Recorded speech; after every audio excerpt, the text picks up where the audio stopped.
নীরবতার যে শব্দ হয় সেটা বুঝতে পেরেছি তোমাকে হারানোর পরে। ভাঙা আয়নার মতো হাজারটা টুকরো ছড়িয়ে আছে আমার মাঝে, আর প্রতিটি টুকরোতে আমি দেখতে পাই তোমার মুখ। তুমি যেদিন বলেছিলে আমাকে ভালো থাকতে দেখতে চাও, সেদিন আমি বিনা বাক্য ব্যয়ে বিনা যুদ্ধে পরাজয় স্বীকার করে নিয়েছিলাম। সেদিন কিছুই বলতে পারিনি, বলার শক্তিও ছিল না। বুঝেছিলাম ভালোবাসায় হার জিত বলে কিছু থাকে না, থাকে শুধু নিঃস্বার্থ আত্মসমর্পণ। আজ বুঝি সেই নীরব সম্মতিটাই ছিল আমার সবচেয়ে বড় হার। তোমার হাসি মুখটা হাসিতে ভরে থাকবে, এই আশ্বাসে আমি নিজের সব দুঃখ গিলে ফেলেছিলাম।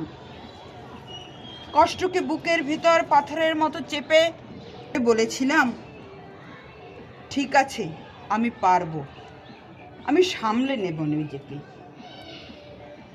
কিন্তু কেউ কি জানে প্রতিটি হাসির আড়ালে কতটা কান্না জমে থাকে?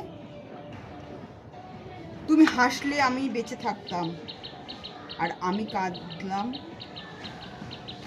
কিন্তু এখন আমি কাঁদছি একা, অন্ধকারে, যেখানে কেউ প্রশ্ন করে না এখন আমায় তুমি কেমন আছো।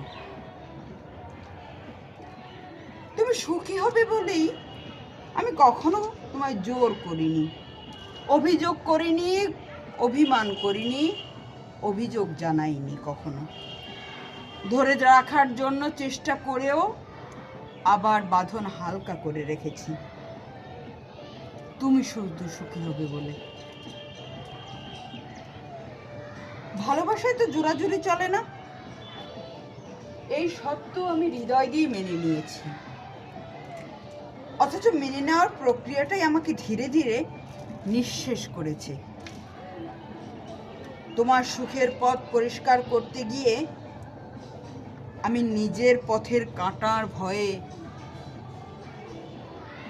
আজ কাঁটায় বিস্তীর্ণ।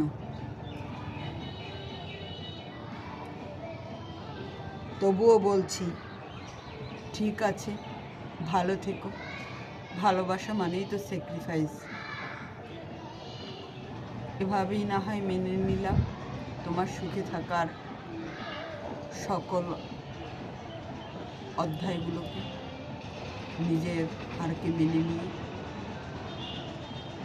তুমি সুখে থাকো। আমার কান্না, আমার অভিমান, আমার কষ্ট আমার কাছেই জমা থাক।